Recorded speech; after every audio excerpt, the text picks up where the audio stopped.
Good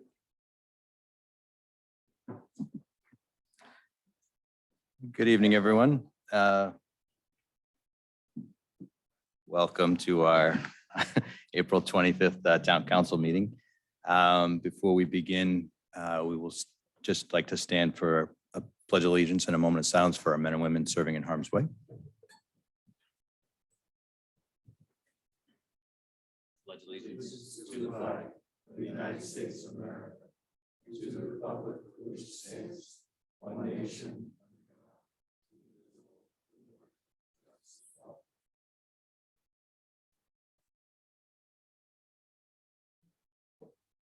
Okay.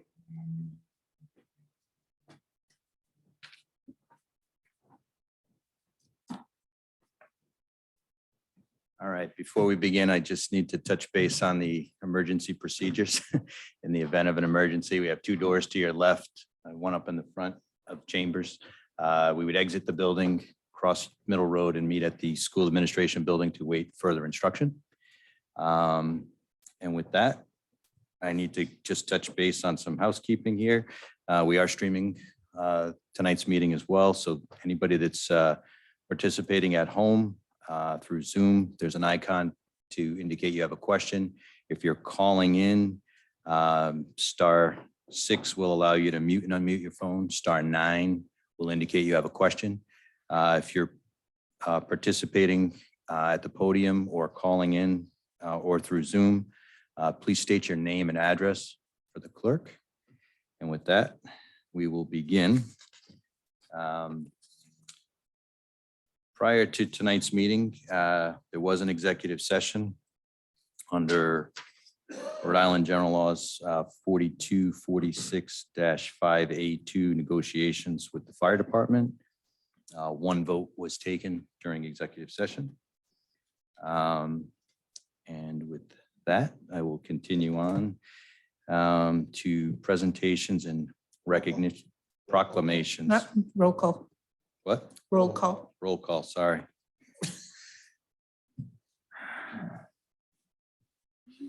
Ms. Jukusa? Present. Mr. Hamilton? Present. Ms. Abbott? Here. Mr. Katzman? Here. Mr. Kelly? Here. Dr. Ryan? Here. Mr. Aguirre? Here. It's our second roll call, sorry. All right, we'll go on to our presentations and recognitions. First item is a proclamation for Arbor Day. If you will give me a minute, I need to read the Arbor Day one because it's not going to, I'll read it. I went through this earlier, sorry. Town of Portsmouth Arbor Day proclamation. Whereas Arbor Day began in 1872 when J. Sterling Morton proposed to the Nebraska Board of Agriculture that a special day be set aside for planting of trees. And whereas Arbor Day is now observed throughout the nation and the world. And whereas we are here today to dedicate trees to the Portsmouth school teachers who work tirelessly to support their students during the pandemic. And whereas during this time, our teachers showed incredible commitment, not only to academic education, but to the social, emotional well-being of the children in their care. And whereas this tree is a symbol of their perseverance, dedication, and hope for the future. And whereas on this Arbor Day, the town of Portsmouth would like to thank National Grid for donating a Heritage River birch tree and the Portsmouth Public Works Department for preparing the tree for planting, members of the Portsmouth Tree Commission. And now, therefore, I, Kevin M. Aguirre, President of the Portsmouth Town Council, do hereby proclaim Friday, May 6th, 2022 as Arbor Day in the town of Portsmouth. And I urge all citizens to celebrate Arbor Day by supporting efforts to protect our trees and woodlands. And I urge all citizens to plant trees to promote the well-being of this and future generations. So that's Arbor Day. And Arbor Day was changed from the 29th of April to May 6th per the request of the schools. Yes. And if you'd like to hear that again, I will do this all over again on May 6th. Next, we have a proclamation celebrating the 53rd Annual Professional Municipal Clerks Week, May 1st through the 7th. Proclamation. Whereas the office of Professional Municipal Clerk, a time-honored and vital part of our local government exists throughout the world. And whereas the office of professional municipal clerk is the oldest among public servants, and whereas the office of professional municipal clerk provides the professional link between the citizens and local governing bodies and agencies of government at all other levels. And whereas professional municipal clerks have pledged to be ever mindful of their neutrality and impartiality, rendering equal service to all.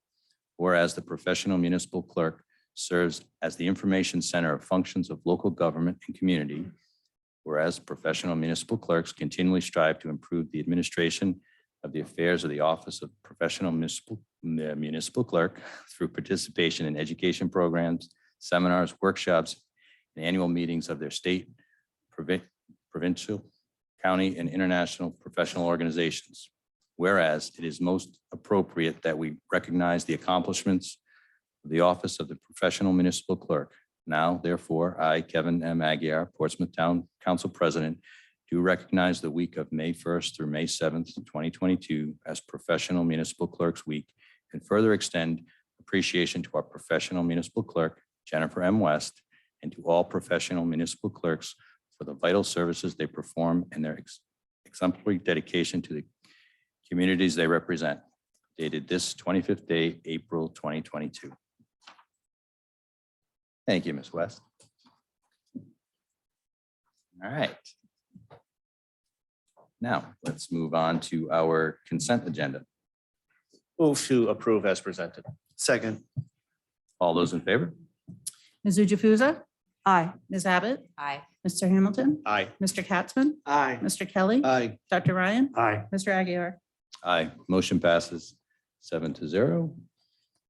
Next, we have minutes from our March 21st and our March 28th and executive.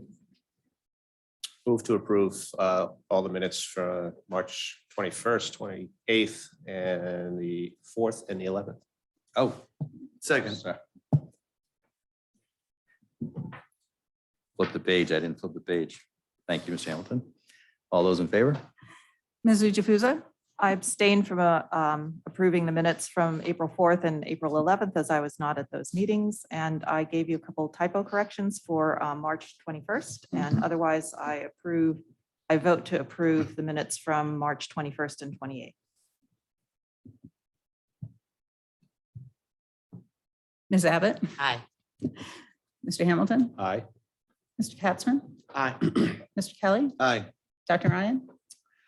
I approve the minutes from March 21st and 28th, and likewise abstain from voting on the minutes of April 4th and 11th due to the fact I was not here.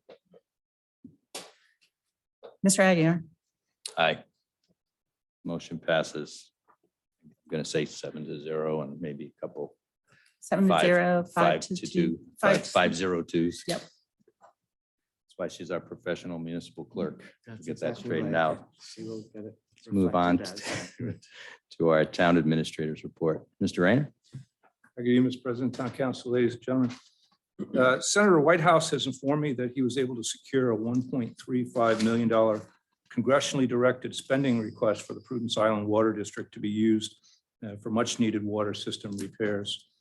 This combined with the $300,000 previously authorized by the council from the ARPA funds, American Rescue Plan funds, gives the district $1.65 million towards the renovation of their water treatment and distribution system and gets the island out from under the boil water advisory they have been suffering with for years.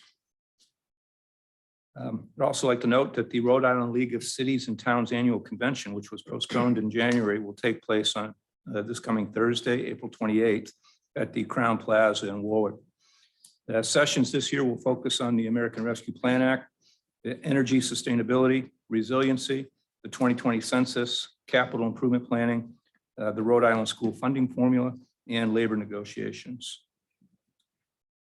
Additionally, the first of two recreation and open space master plan workshops was held at the middle school on April 13th. The facilitated workshop focused on three areas. What is Portsmouth doing well by way of providing recreational opportunities for residents? What can we do better? And what opportunities, open spaces, and community events should we consider? The workshop presentation and the summary of findings are available on the web and may be accessed through the Parks and Recreation webpage on the town's website. I'd like to note that our Emergency Management Director, Ray Perry, is working with the American Red Cross on the transfer of a disaster action team vehicle to the Portsmouth Emergency Management Administration Agency. The vehicle will be equipped to support our all-volunteer EM communications team and support mass shelter setup and operations.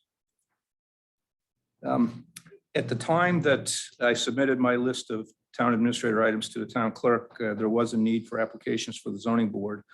And we have since received those applications. However, I'd like to take this advantage of this opportunity and make a plea for applications to the planning board, which does have an open seat.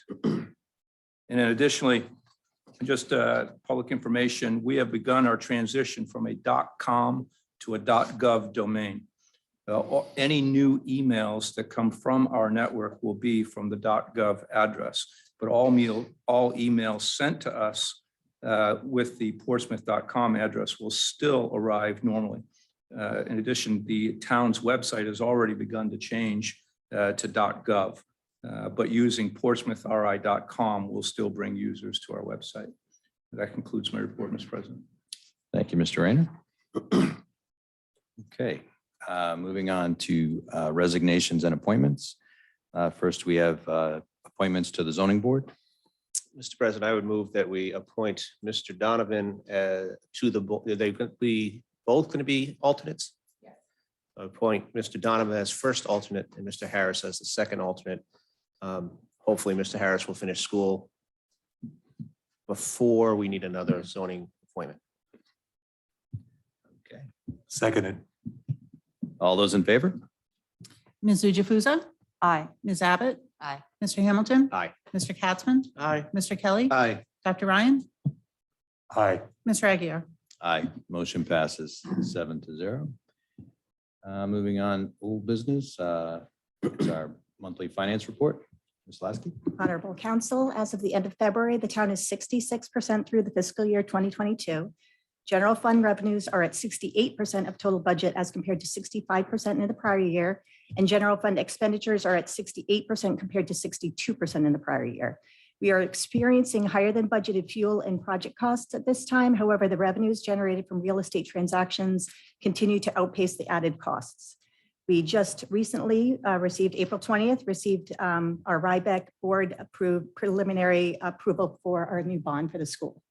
And a couple of other important dates are May 16th is S&P bond ratings call. May 18th is our Rybeck board meeting for the final approval. We price our bonds on June 7th, and we should have a closing for June 28th.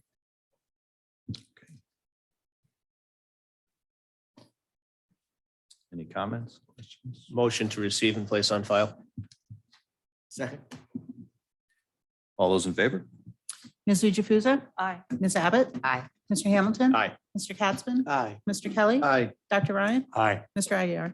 Aye, motion passes 7-0. Moving on to new business.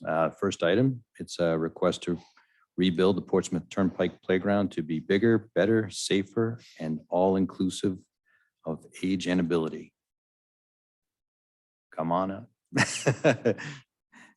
If you could just state your name and address for the clerk.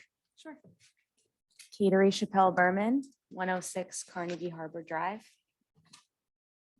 Laurel Handel Pulselli, 47 Westwood Drive. Portsmouth. Ladies, if you can just do me a favor, the microphones are very directional, so you kind of have to speak right into the front so the folks at home can hear you. Sure. Thank you. Well, I'm Laurel Handel Pulselli, and this is Catering Berman, Chappelle Berman, and we are the founders of the Four Hearts Foundation. Our mission is to rebuild the Portsmouth Turnpike Playground to be bigger, better, safer, and all-inclusive of ages and abilities. One more, please. A little background to how we got here today. Laurel and I came together with a shared vision to rebuild the Turnpike Avenue Playground. We requested a meeting with Wendy Bulk, who's the head of Parks and Recreation in Portsmouth. She suggested we present to their committee, which we did, and in early March, and gained their support to continue pursuing this dream. We then had a meeting at the playground with some of the people in this room and were introduced to Megan O'Brien with O'Brien and Sons. We then went to about every playground that company has built in a 50-mile radius and began making a pro and cons list to help us build our playground. We then met with her and have a mock-up, which you should be able to see in a second, of our playground. That's what brings us here today. We're here hoping to gain your support to move forward with these efforts in an agreed upon MOU. So in a second, you should be able to see the overall site plan for the playground. Wait till you can see.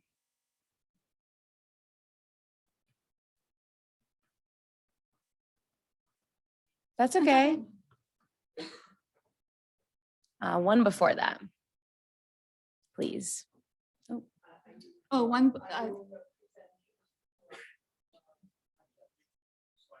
Oh, just the slide. Yeah. That's okay. So it's actually slide 4. A little backwards here. There we go.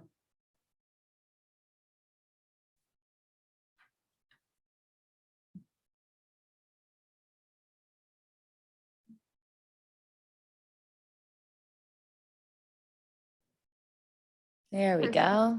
Perfect.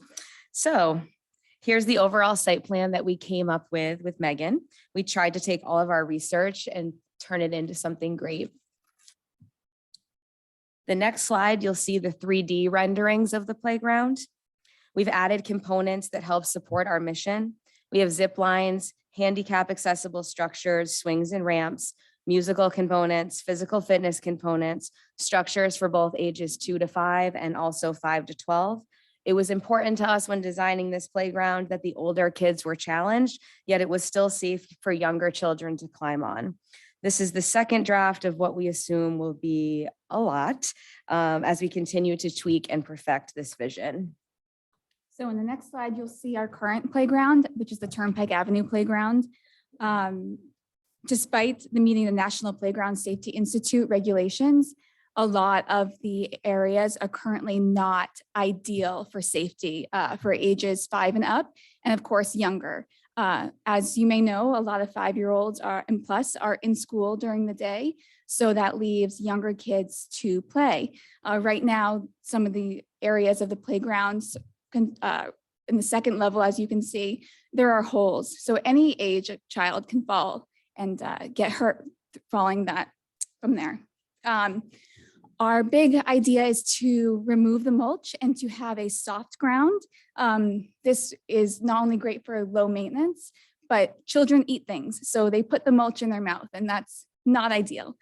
And then it also helps with when it rains, the ground won't be wet, it will have less mess, and it's just overall better. And so another area of improvement are the limited seating. Right now, people who visit the playground cannot really hang out and enjoy, and that's of all ages. So what we want to do is put down benches, picnic tables, and really make it a community place.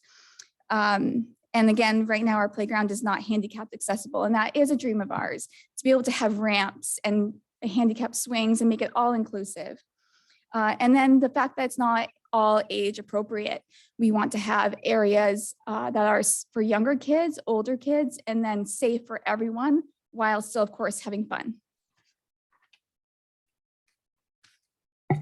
So we have a big wish list, but we're hitting the age, ability, and hopefully we have some money left over to hit the T-ball field. We would love to make that something that everyone can enjoy for as well.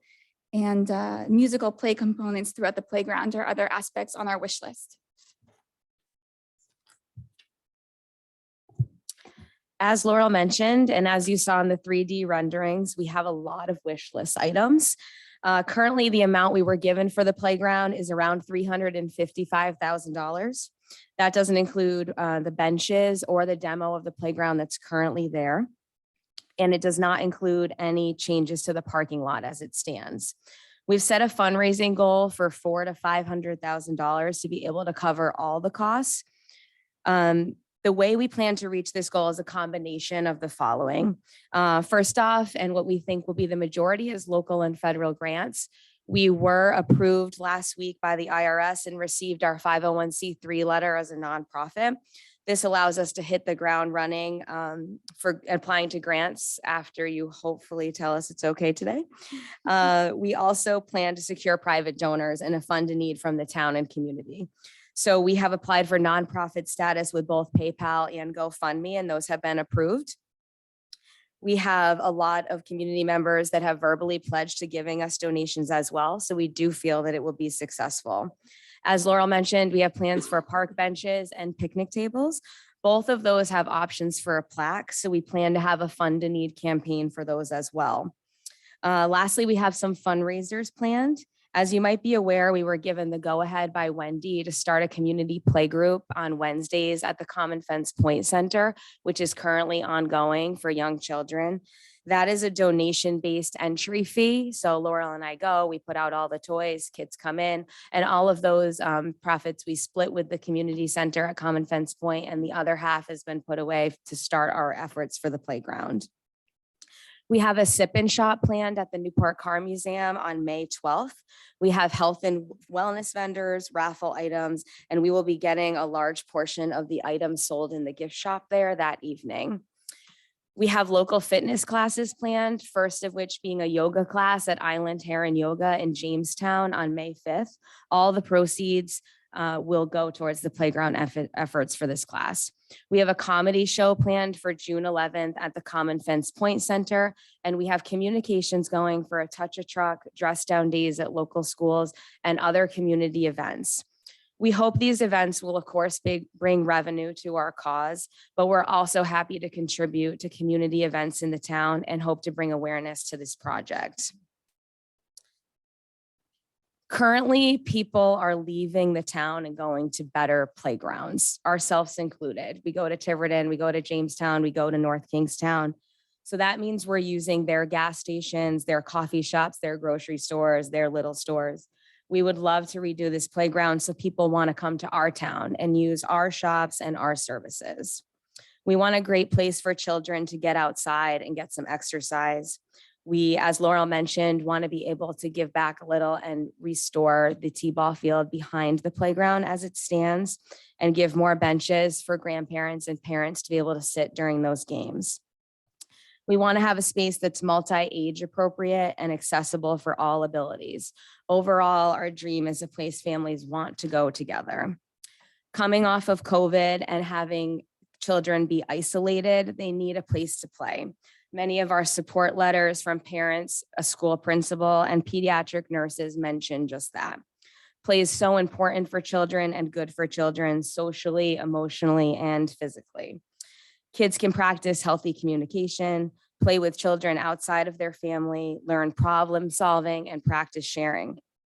Kids learn to self-regulate via play. They're introduced to different sensory items and are given opportunities for their minds to grow and develop. A playground is a place to practice social interaction, and many studies show how beneficial outdoor play is for mental health. Physical activity is a given, but social and emotional benefits are an added bonus. Laurel and I want to thank you all so much for your time this evening to present this proposal. I'm sure many of you remember the old wooden playground that used to be in this space years ago, right? That playground was a labor of love from the community.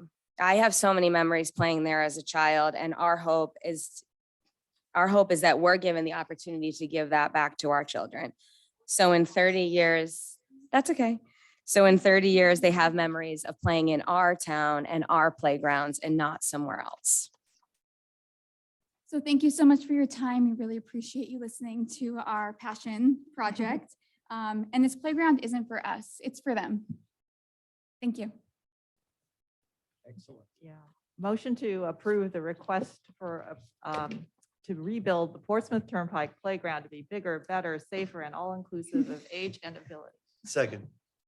And the Discussion. MOU that goes along with it. And the MOU The that goes MOU. along. Yeah. with it. That's the important part. I would also second that, but I do want to make one comment. I think your design is amazing. The whole idea is fabulous. I think Portsmouth really needs this project.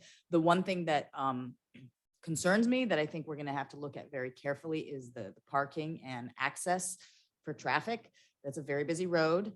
I've been to the new playground in Tiverton on a Saturday morning, and that place is hopping. We do not have enough parking to handle that. And getting in and out on Turnpike Avenue with people turning left and right is going to be a problem. So I think we need to maybe reach out to RIDOT and look at what we can do on Turnpike Avenue to better accommodate the playground. I do think the location is great. It's very close to where our, eventually someday, who knows, town center project will happen. So I think it's a great idea to fix what we have, but there are issues with flow in that location. So I think you did mention briefly the parking lot, but I think the parking lot and traffic access needs to be pretty high on the list of priorities to make sure that things are successful once the new playground is in. Absolutely. Thank you very much, first of all, for what is obviously a lot of effort you've already put in. And I do remember the wooden playground was there.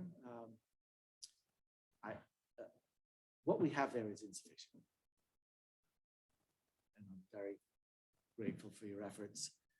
The fundraising is certainly hoped to cover the cost of building it in the town. So what you're at draft 2, you've Yeah. indicated, and there's likely to be refinements as we go and figure out what's doable and appropriate, what can fulfill your wish list. I would just task the town administrator so that we know what the maintenance costs that we will be inheriting might look like. I don't know that they'd be unreasonable, but we should just know what they are. Correct. I don't have that number, but I do know from speaking to Megan that the soft ground has been cheaper for other towns in the long run because they're not replacing that mulch every year. Well, kids keep eating it. Yes. So that's Yeah. hopefully one benefit and cuts down a little bit of the cost that's currently already there. And the material of the playground itself will be quite different. There's no painting, there's no maintenance, it's like having a truck deck. What is the ground surface made out of? It's called soft pour. It's basically your rubber. So if you fall, Yeah, it's porous, so the water goes through. Yeah. yep, and it's soft. Kind of squishy. It's good to walk on. Thank Yeah, you. probably. Rubber. Excellent. No, this is, it's a great opportunity, I think, for a partnership between, a group like yourselves, nonprofit group. Seems to be a trend lately, which is a good thing. And I think moving forward, we can look at opportunities to also see what we can do on the town side to also help out and hopefully advance this project a little quicker Yeah. for everybody's sake. Yeah. So I think it's a great idea. We have a motion and a second. Any further comments? Just one quick question. How far, does this still allow for access to get back to the baseball field for mowing and all that fun stuff? I just didn't know how wide it Yes, went. when we discussed this with DPW and the town and everyone, we have requirements that we have to fit so that the lawnmower can still get through. It actually limits us, but we're willing to work with you. We can also limit them to a small lawnmower, but so. We had those specifications when we did the design, so Mhm. we'll take every inch you'll give us, They're but very mindful they of already that. designed it Mhm. based around that. Excellent. So win-win. Thank you. Rich, if you can make sure this gets on the town's main website, the presentation, because people weren't able to view it at home instead of going through the agenda. We have a mo- a no? donations page stood up somewhere? We're waiting for your go-ahead today, but we're ready to roll. Shortly then. It'll be live tonight. We'll be right? sure to Yeah. email it to We're you. working late tonight. Give us a minute. All those in favor? Ms. Jukusa? Aye. Ms. Abbott? Aye. Mr. Hamilton? Aye. Mr. Katzman? Aye. Mr. Kelly? Aye. Dr. Ryan? Aye. Mr. Aguirre? Aye. Motion passes 7-0. So you're all Thank set. you. Good Thank luck you. and Thank you. and thank you. Thank you. And Thank you so Thank you. much. we'll see you at a fundraiser. Comedy night. There's comedy night going on right now. All right.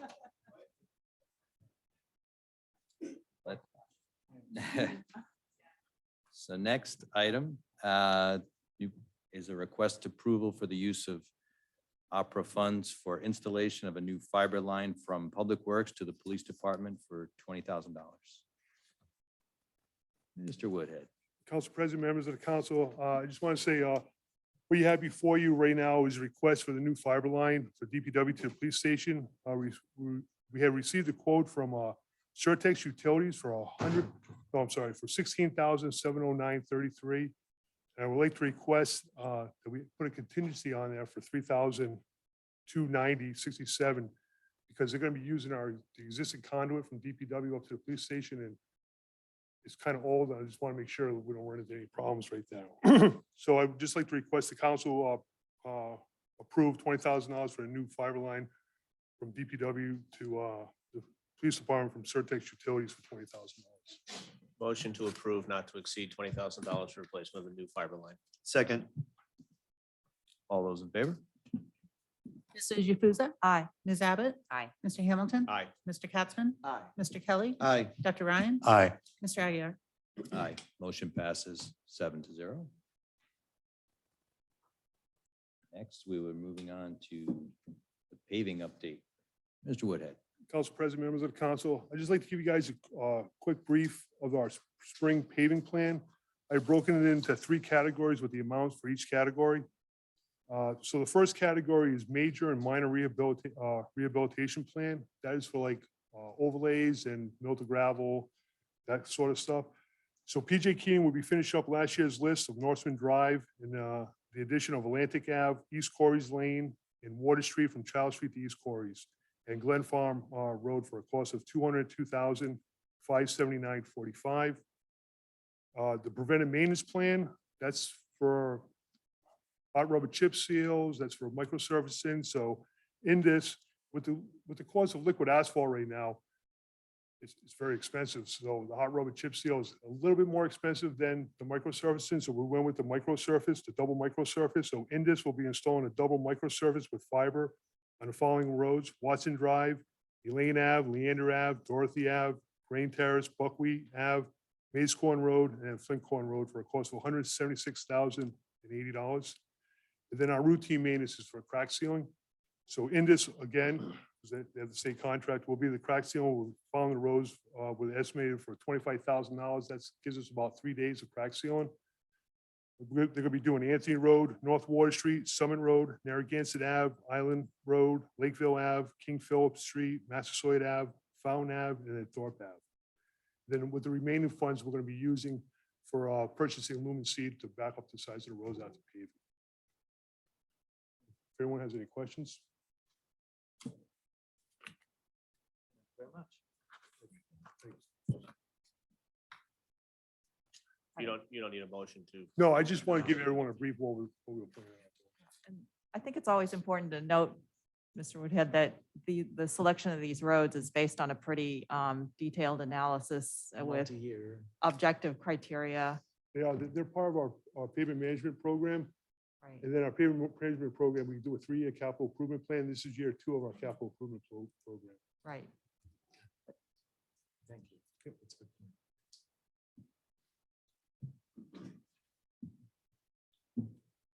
All right. Next item is new business number 4. It's the request ratification of appointment of a town planner. Mr. Rayner. Yeah, Mr. President, in accordance with the Portsmouth Town Charter, Article 3, Section 304C, I submit my request for your ratification of the appointment of Ms. Leah Hitchin of Portsmouth, Rhode Island, as our next town planner. I do so without reservation after having participated in a rigorous search process and extensive background investigation. The current town planner, Mr. Gary Crosby, has coordinated a retirement date of June 30th of this year with the Human Resource Director. With the knowledge of Mr. Crosby's retirement date, we began the search for a new town planner. We placed advertisements with the International City and County Management Association, the Rhode Island League of Cities and Towns, Indeed.com, LinkedIn.com, and on the websites for Portsmouth and the state of Rhode Island. We received numerous applications. Each candidate was screened for conformity to minimum qualifications, and Ms. Hitchens' application and experience stood out above all. And after a thorough interview process, I have decided to bring her forward as my choice for town planner. Leah Hitchens is an exceptional candidate. She has 20 years of municipal planning experience and demonstrates extensive knowledge and experience in GIS mapping, e-permitting, land use, housing, zoning, hazard mitigation, historic preservation, and economic development. Additionally, she is a member of the American Planning Association and Rhode Island Planning Associations and holds a Master's of Community Planning degree from the University of Rhode Island. In her career, she has successfully served as a planning assistant, a land use planner, an assistant town planner, and planning director. She's adept in comprehensive plan development, municipal administration, zoning and planning board operations, grant writing, and municipal administration. Leah is currently serving as the town planner in East Greenwich, Rhode Island. I am convinced that she possesses the educational background, professional experience, and moral integrity to successfully lead our planning department, and I respectfully ask for your concurrence. Move to approve. Second. All those in favor? Ms. Jukusa? Aye. Ms. Abbott? Aye. Mr. Hamilton? Aye. Mr. Katzman? Aye. Mr. Kelly? Aye. Dr. Ryan? Aye. Mr. Aguirre? Aye. Motion passes 7-0. Please extend our congratulations. Thank you. And condolences to East Greenwich. All right. Let's move on to new business number 5. It's the presentation and submission for review, Town Administrator's proposed budget fiscal year July 1, 2022 through June 30th, 2023. Mr. Rayner. Thank you, Mr. President. So good evening to everybody again.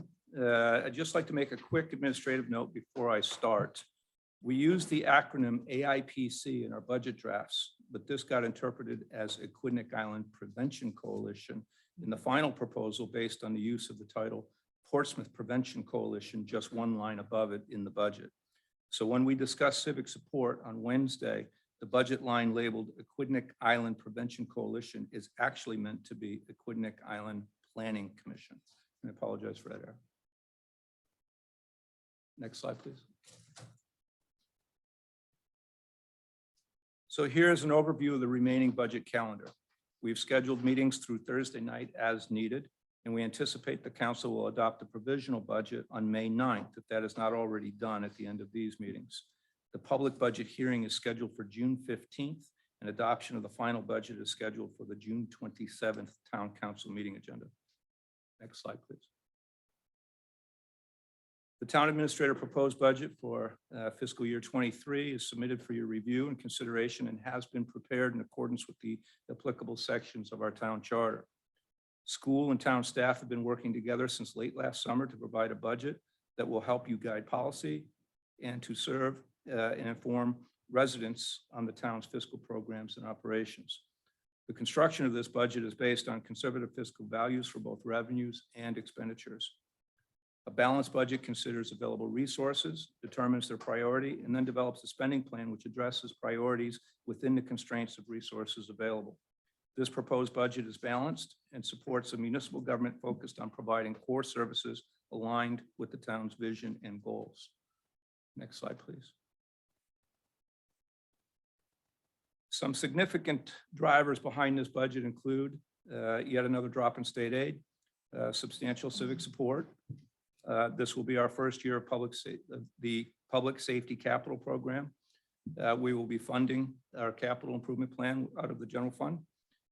We will see increases in healthcare costs.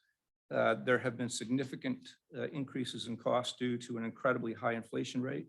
And in accordance with the road paving plan, we have increased the road paving budget. We will address these budget drivers via a number of strategies. Department budgets have been scrubbed and prioritized. Hires will be delayed as long as possible, and we will maintain a contingency fund, seek grant opportunities.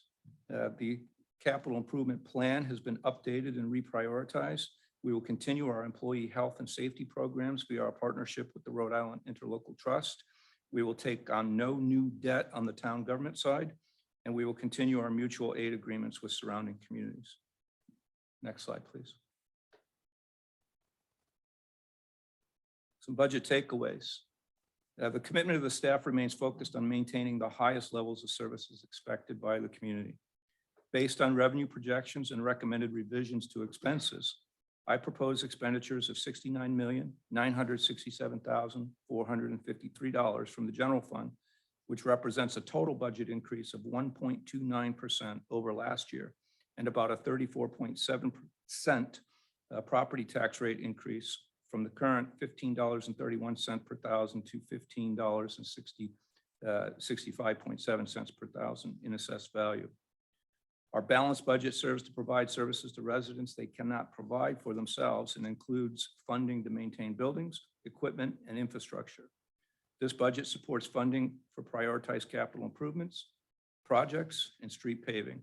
It also provides funding for debt service, pensions, OPEB, public safety, our school district, and civic support. Next slide, please. Fiscal year 19 was the high watermark, as I stated last year, for the town's debt service. We will see a decrease in bond debt service this year, but an increase will have to be budgeted for in the fiscal year 24 budget to account for the anticipated debt service on the new school bond debt.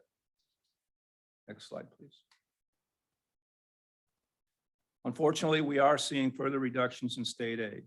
The drop in state aid from fiscal year 22 to fiscal year 23 is anticipated to be over $480,000.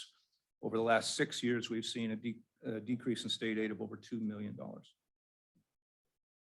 Next slide, please.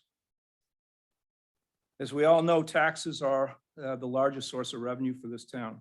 For this budget, they account for 87.44%. It's the large green section. Next slide. Here we can see how Portsmouth stacks up to the state averages in revenue sources. On average, Rhode Island municipalities receive much more state and federal education aid than Portsmouth and can afford to draw less required revenue from property taxes. You'll see that on the bottom for revenue sources for municipalities, that large orange wedge is missing from Portsmouth. That has to be made up for in taxes. Next slide, please. Here you can see where revenues will be applied. School and public safety account for slightly under 78% of the total budget. The large orange and yellowish wedge. Next slide, please. However, with respect to expenditures, Portsmouth is right in line with the rest of the state regarding on where we focus our spending. It's nearly identical. Next slide, please. Most of the town expenditures are non-discretionary, meaning that we are contractually obligated to commit funding or we are legally obligated to pay off borrowed funds. 3.4% of the total budget represents discretionary spending by town departments compared to the entire budget. You'll often hear me say that, we have a big task here.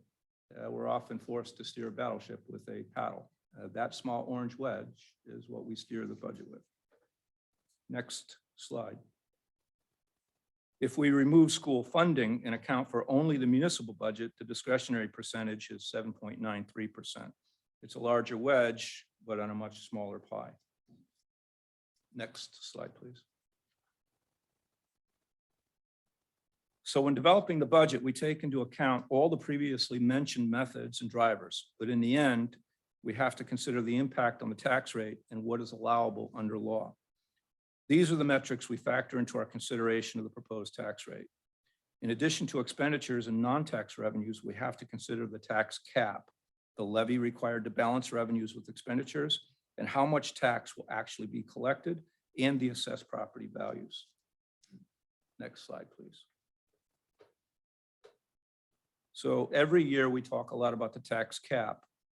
When referencing the tax cap, we are referring to the law, which limits allowable revenue growth for local property taxes not to exceed 4% year over year.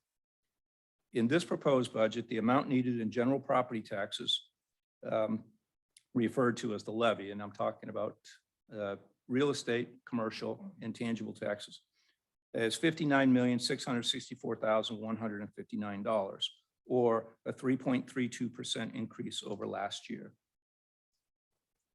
Next slide, please. All of our tax revenues come from four primary sources: residential property tax, commercial property tax, tangible property tax, and motor vehicle taxes. The Portsmouth commercial tax base is relatively small compared to the rest of the state. Additionally, Portsmouth charges the same tax rate for residential, commercial, and tangible property. Hence, our reliance on residential property tax revenue is skewed higher than the state average. Next slide, please.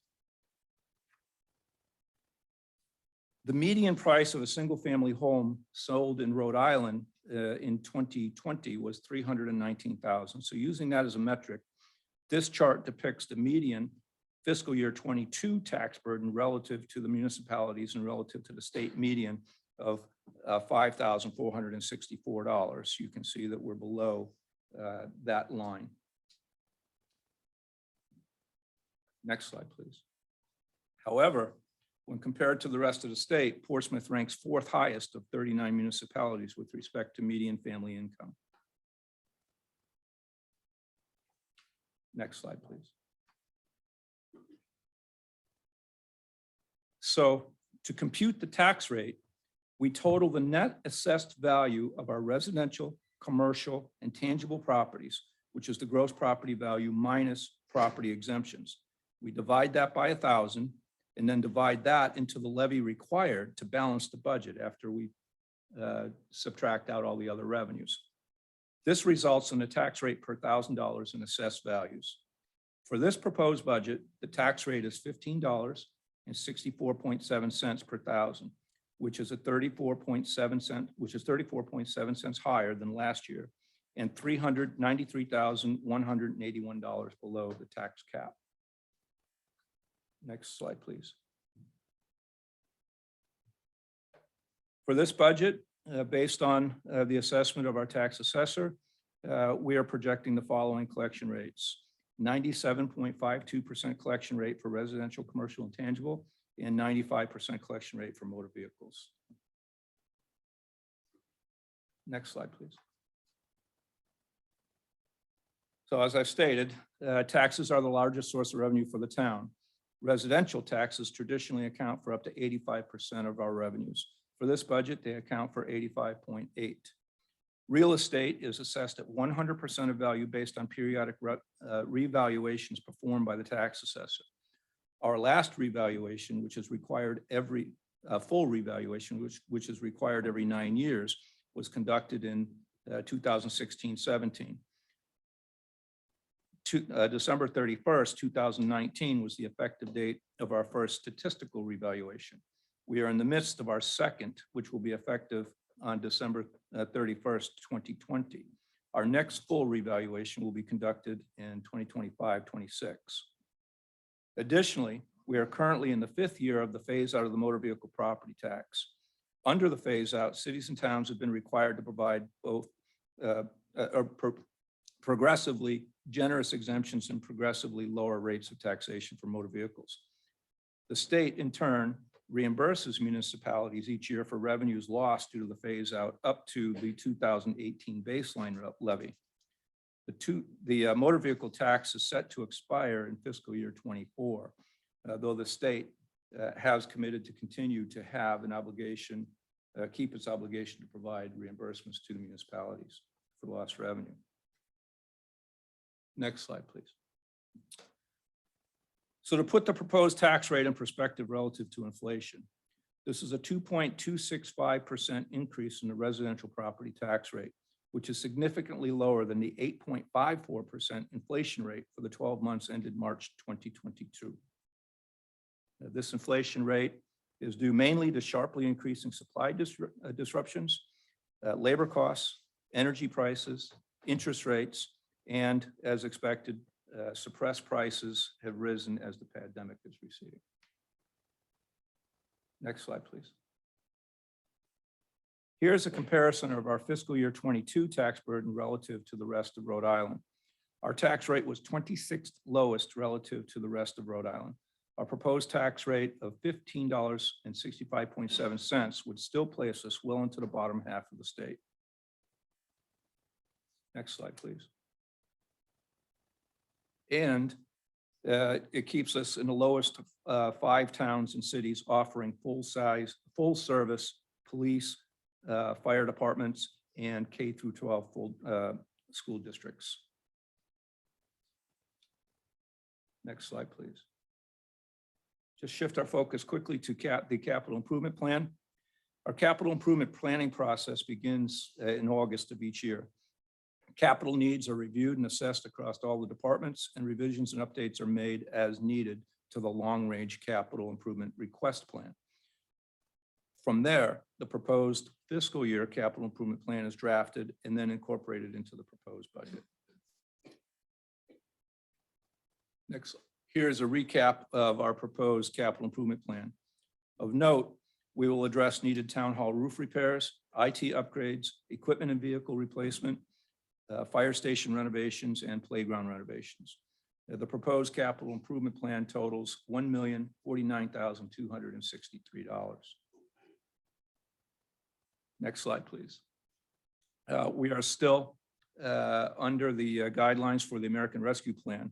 And here's a recap of what we have received under that plan. We will have a total of $5,148,969 of federal revenue. If you go to the next slide, here we lay out what those allowable uses are. The most important thing to consider is we did not build into our spending plan a structural deficit for these funds. In other words, it will be used to fund, these funds will be used to pay for one-time expenditures that do not obligate the town beyond the amount of funds available. Also, this money may not be used in any way to fund pension programs. Next slide, please. Now, this money has been placed in a special account and treated as a grant. This is the priority list that we developed and that you as a council has approved. We will have until the end of 2024 to obligate these funds and then the end of 2026 to spend them. And then you've heard Director Woodhead discuss the road paving plan. The amount proposed to be spent on the town repaving program is in line with the road assessment study we conducted last year and is on track to help us continue to increase the overall road surface rating for the town. So we will be looking at spending we're in year 2, so $925,000 for the roads in this budget. Last slide. So in closing, I'd just like to reiterate that the budget is the most important short-term planning tool at our disposal. It's a plan wherein we establish service priorities for the community and a method to continue providing those services in a fiscally sustainable way. I deeply appreciate the hard work of a most diligent staff. They are truly committed to excellence in government, and I'm very proud of them all. Lastly, I want to extend a heartfelt thank you to the school administration and committee, the town committees who dedicate their time and service to our community, civic leader, and the civic leaders who provide valuable input and insight. That concludes my budget presentation, Mr. President. Thank you, Mr. Rayner. If you could circulate those slides. Absolutely. Thank you.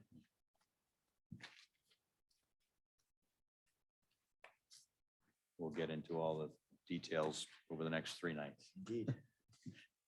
2 nights, maybe 3, 2. So now the next part B of this is to discuss revenue. So we'll dive right in. Sure.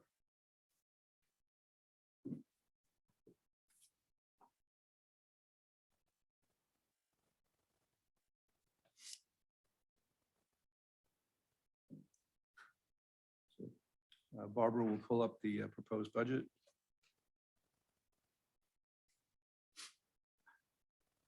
So if we can go to page 9.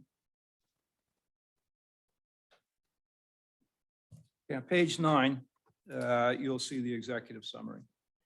Based on revenue projections, as I've stated, I propose expenditures of $69,967,453 from the general fund, which represents a total budget increase of 1.29% over last year. As I've stated, our anticipated property tax rate is $15.65.7 per 1,000 in assessed value, which is about 34.7 cents or 2.265% higher than the residential property tax last year. Highlighted at the top of the page, you can see the budget proposal puts us below the 4% cap at 3.32%. In dollars, Hold on a second, Rich. It's not, we're It's- being told it's it's not not being on Zoom. projected. No, we're looking at the flash drive menu.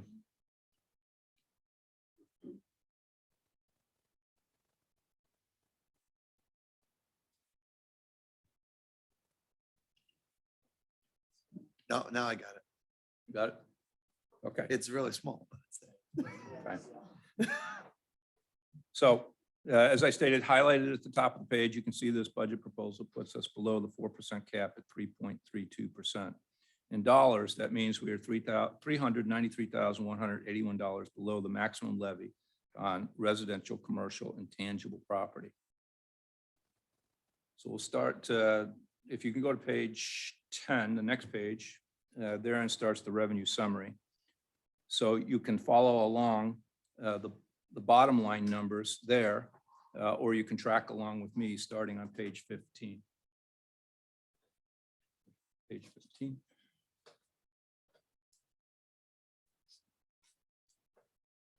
There. Perfect. Okay. Tax levy details are listed on page 15 and 16. On these two pages, you can see how the estimated certification of the 2022 tax roll, that's that shaded category all the way to the right, in each tax category. The anticipated tax rate per $1,000 in assessed value and the estimated collection rate are factored into the computation of projected tax revenues. If you go to page 17, we start with revenues with tax revenue. So on page 17, once you subtract out the allowances for uncontrollable taxes or uncollectible taxes, pretty funny, I'm going to hear about that one. Uncollectible taxes and add back in the allowances for prorated taxes, payment in lieu of taxes, and prior year collections, we project net property tax revenue to be $61,180,675. On page 19, we go to our next source of revenue, state aid. So as I stated, unfortunately, for fiscal year 23, school state aid will again decrease by over $165,000 this year. In total, state aid will decrease next year by over $684,000 or 11.79%. We project state aid to total in fiscal year 23 $5,122,925. Now, just below that, we'll begin department revenues. So the first is the town clerk. In projecting town clerk revenue, we did consider the cooling of the market, the real estate market, and increasing interest rates. Important to note is that there is an increase in the transfer fee rate for sales over $800,000 effective January 1st, 2022. The amount budgeted in real estate transfer fees for fiscal year 23 is 9 months of the projected fiscal year 22 actual. So overall, we project a 50.01 increase in town clerk revenue for a total of $1,272,800. If we go to finance, which is next. Due to the closeout of the Portsmouth septic loan program, we see an atypical one-time influx of revenue of $275,000. We therefore project finance revenue at $295,250. Next, we have tax collector revenue. You did back, yeah, I did tax. you did tax collector first. No, sorry about that. Okay. So we're up to building official, because I can't No. see it from there. Just confirm the general finance one is. Where did I go?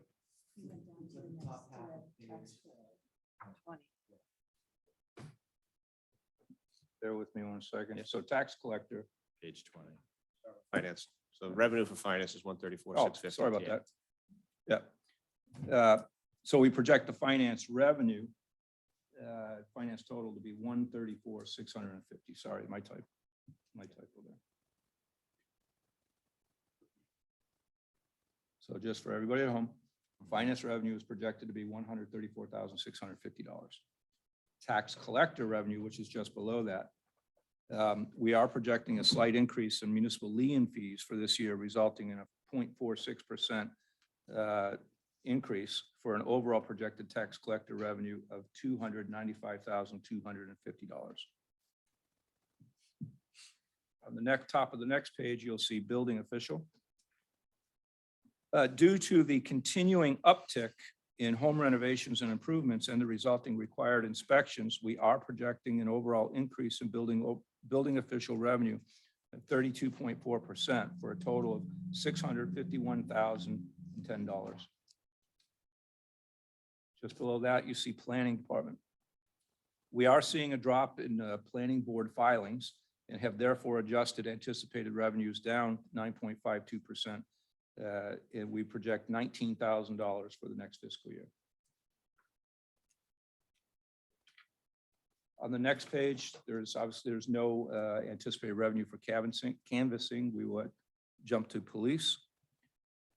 In police operations, police detail, police parking, or the parking fines and traffic fine revenues have all been adjusted based on actual numbers to date. We therefore project police revenue to decrease 29.66% to $175,700. You go to the next page.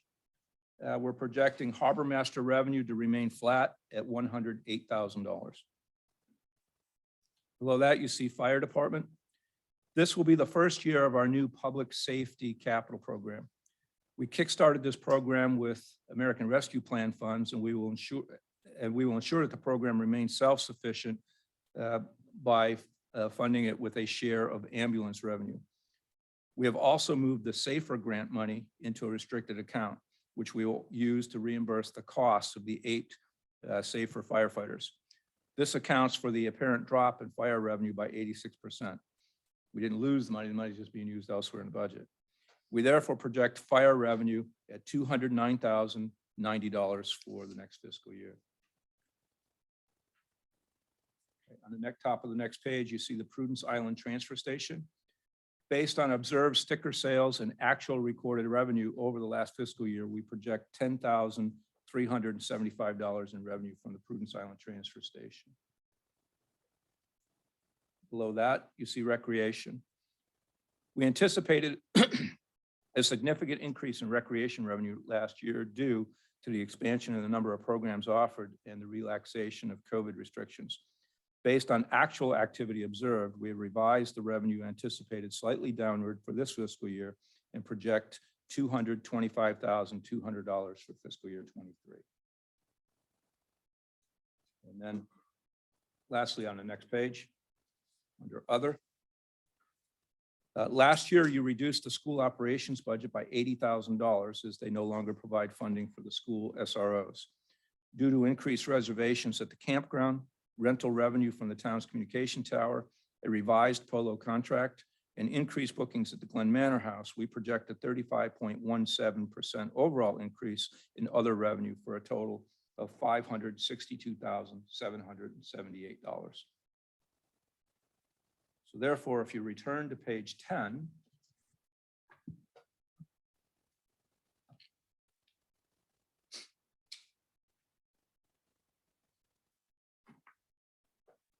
we are asking you for you to provisionally approve $69,967,453 in projected revenue.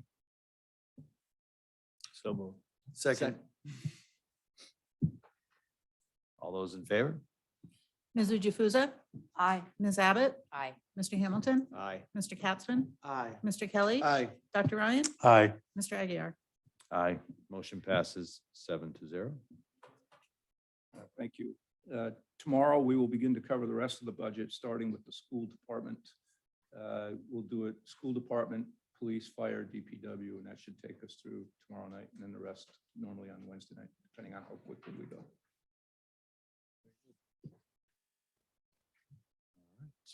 Thank you, Mr. Rayner.